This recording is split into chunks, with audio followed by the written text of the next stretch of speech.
Assalamualaikum warahmatullahi wabarakatuh. Salam sejahtera bagi kita semua. Izinkan saya perkenalkan diri. Nama saya Zafran Muhammad Mutahari. Saya dari Universitas Mercubuana, jurusan Desain Komunikasi Visual. Pada kesempatan kali ini, saya ingin berpresentasi mengenai topik yaitu eksistensi bahasa Indonesia di mancanegara. Di sini ada beberapa topik yang akan saya bahas. Yang pertama itu adalah sejarah perkembangan bahasa Indonesia di mancanegara. Kemudian ada eksistensi bahasa Indonesia di mancanegara.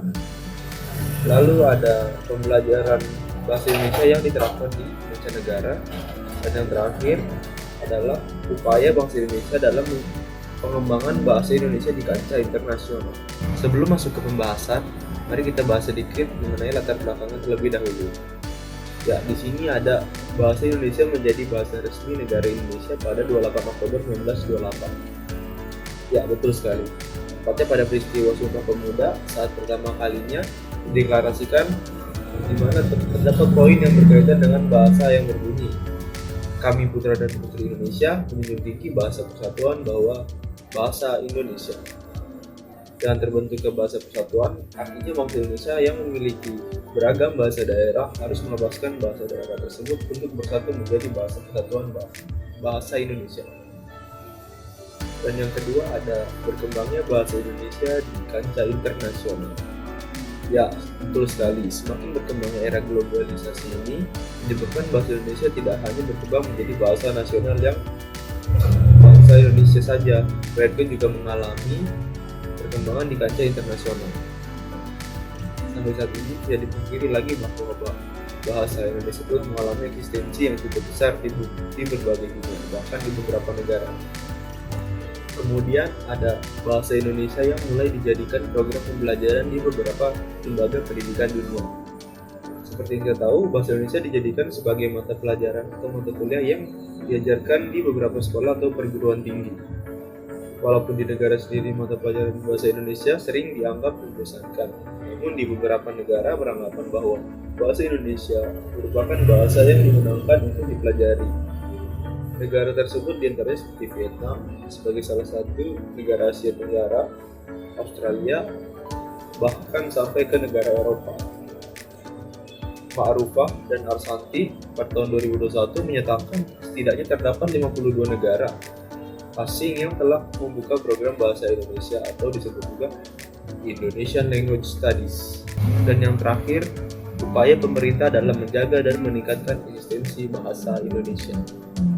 Dengan semakin meningkatnya peminatan bahasa Indonesia di dunia, pemerintah kemudian menerbitkan Undang-Undang Republik Indonesia Nomor 24 Tahun 2009 Pasal 44 dalam upaya menjaga dan meningkatkan eksistensi bahasa Indonesia di kancah internasional yang berbunyi, pemerintah meningkatkan fungsi bahasa Indonesia menjadi bahasa internasional secara bertahap, sistematis, dan berkelanjutan.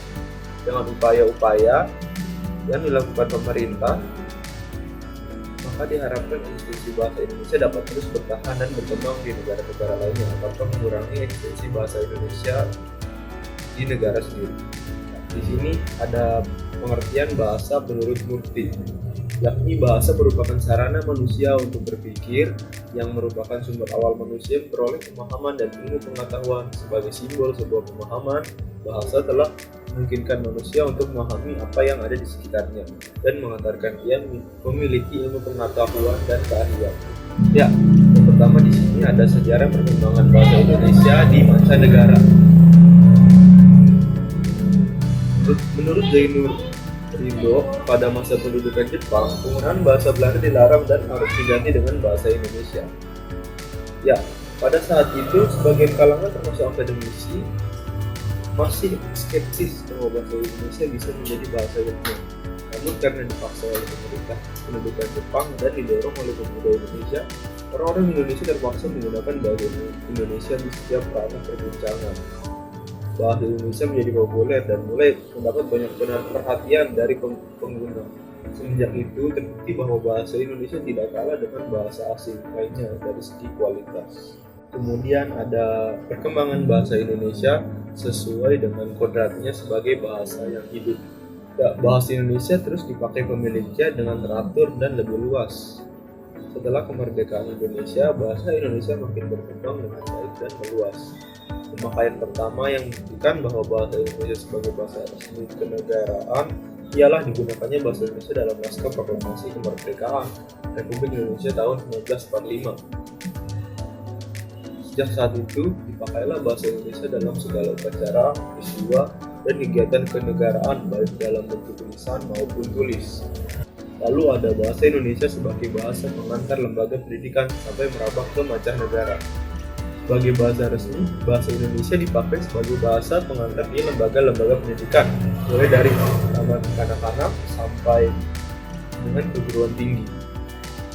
Selain itu, melihat perkembangan bahasa Indonesia di dalam negeri yang cukup pesat, perkembangan di luar negeri pun cukup membanggakan. Arufah dan Harsanti pada tahun 2021 menyebutkan data terakhir menunjukkan setidaknya 52 negara asing telah membuka program bahasa Indonesia atau Indonesia Language Studies. Kemudian yang kedua yaitu eksistensi bahasa Indonesia di mancanegara, yakni globalisasi dan dampaknya bagi bahasa Indonesia. Globalisasi adalah suatu proses dengan mana kejadian, keputusan, dan kegiatan di salah satu bagian dunia menjadi suatu konsekuensi yang signifikan bagi individu dan masyarakat di daerah yang jauh. Globalisasi memiliki pengaruh yang besar ke segala aspek kehidupan, termasuk juga dengan bahasa. Tidak menutup kemungkinan bahasa Indonesia mengalami eksistensi di dunia internasional. Rohimah menyatakan pada saat ini bahasa Indonesia telah memegang peran yang cukup besar di tingkat internasional, seperti fakta bahwa bahasa Indonesia dipelajari oleh lebih dari 45 negara di dunia. Menurut harian Kompas, bahasa Indonesia resmi ditetapkan sebagai bahasa asing kedua oleh pemerintah daerah Ho Chi Minh di Vietnam. Kemudian, bahasa Indonesia juga merupakan bahasa populer keempat di Australia. Di Australia, bahasa Indonesia merupakan bahasa populer keempat dan diajarkan di lebih dari 500 sekolah serta menjadi mata pelajaran wajib. Selain itu, ada beberapa universitas di sana yang membuka jurusan bahasa atau sastra Indonesia. Namun, perkembangan bahasa Indonesia di negara ini sempat tersendat ketika pemerintah negara sempat memberikan travel warning akibat teror bom yang terjadi di Bali. Hal ini menurunkan minat para siswa di sana untuk belajar bahasa Indonesia karena larangan berkunjung membuat mereka tidak dapat langsung praktek lapangan ke Indonesia. Lalu diselenggarakannya lomba pidato menggunakan bahasa Indonesia khusus bagi masyarakat Korea Selatan. Dan yang terakhir, sejak tahun 2011, bahasa Indonesia mulai diajarkan di beberapa perguruan tinggi negara, di antaranya seperti Rusia, Belanda, Jerman, India, Uzbekistan, Bulgaria, Ukraina, New Zealand atau Selandia Baru, Maroko, Sudan, Vatikan, Hungaria, Serbia, Thailand, dan Polandia. Yang ketiga di sini ada pengajaran dan pembelajaran bahasa Indonesia di mancanegara. Tingginya minat warga asing mempelajari bahasa Indonesia ini didukung dengan upaya pemerintah meningkatkan fasilitas pendidikan bahasa Indonesia di dalam negeri dan juga menyediakan sumber pembelajaran bahasa Indonesia untuk orang-orang di luar negeri. Dalam dunia institusi pendidikan, terdapat beberapa universitas yang menyediakan fasilitas untuk mendalami bahasa Indonesia, yaitu membuka mata kuliah bahasa Indonesia atau Indonesian Language Studies, yakni ada Yale University, salah satu universitas bergengsi di Amerika Serikat, tepatnya di kota Connecticut. Kemudian ada Tokyo University for Foreign Studies atau disingkat TUFS. Lalu ada Hanguk University of Foreign Studies yang berada di Korea Selatan. Pengajaran dan pembelajaran bahasa Indonesia di berbagai negara tentunya tidak lepas dari peran tenaga pengajar yang dikirim melalui program pengajaran bahasa Indonesia bagi penutur asing atau yang disingkat BIPA. Dalam praktiknya, membelajarkan bahasa Indonesia kepada pembelajar asing memang harus secara tidak langsung disertai dengan memberikan pengetahuan tentang karakter atau identitas bangsa Indonesia. Bagaimana pengajaran dalam BIPA yang tidak terlepas dengan karakter bangsa Indonesia yang majemuk dan kaya akan sumber daya alam dan kebudayaannya. Dan yang terakhir, upaya pengembangan bahasa Indonesia di kancah internasional. terdapat beberapa upaya pemerintah di Indonesia dalam menginternasionalisasikan bahasa Indonesia, antara lain seperti mengadakan pembinaan bahasa Indonesia baik di dalam maupun di luar negeri. Lalu kemudian ada perlindungan terhadap bahasa Indonesia melalui beberapa jurnal yang diakui oleh pemerintah Indonesia. Dan yang terakhir, melalui program bahasa Indonesia bagi penutur asing atau BIPA. BIPA itu adalah program pengajaran bahasa Indonesia khusus untuk penutur asing. Tujuan dari program BIPA itu sendiri adalah agar si pembelajar dapat berkomunikasi dalam bahasa Indonesia secara wajar. Penutur asing akan paham dan mengerti bagaimana struktur kata bahasa Indonesia yang benar. Ya, dari pembahasan tadi kita dapat tarik kesimpulan, yaitu bahasa Indonesia sudah banyak digunakan pada saat masa perbudakan Jepang dan semakin berkembang mulai dari peresmian bahasa Indonesia hingga saat ini. Kemudian pengajaran dan pembelajaran bahasa Indonesia di berbagai negara dilakukan oleh para tenaga pengajar yang dikirim untuk mengajar di sana melalui program pengajaran bahasa Indonesia bagi penutur asing atau yang disingkat BIPA. Beberapa upaya pemerintah Indonesia dalam menginternasionalisasikan bahasa Indonesia antara lain seperti mengadakan pembinaan bahasa Indonesia baik di dalam maupun di luar negeri, memberikan perlindungan terhadap bahasa Indonesia melalui beberapa jurnal yang diakui oleh pemerintah Indonesia, dan mengirim guru pengajar BIPA ke luar negeri dan lain-lain.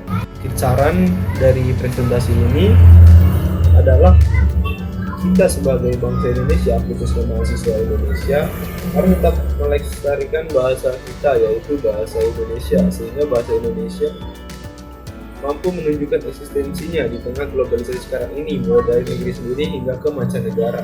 Sekian presentasi dari saya mengenai topik eksistensi bahasa Indonesia di mancanegara. Kurang lebihnya mohon dimaafkan.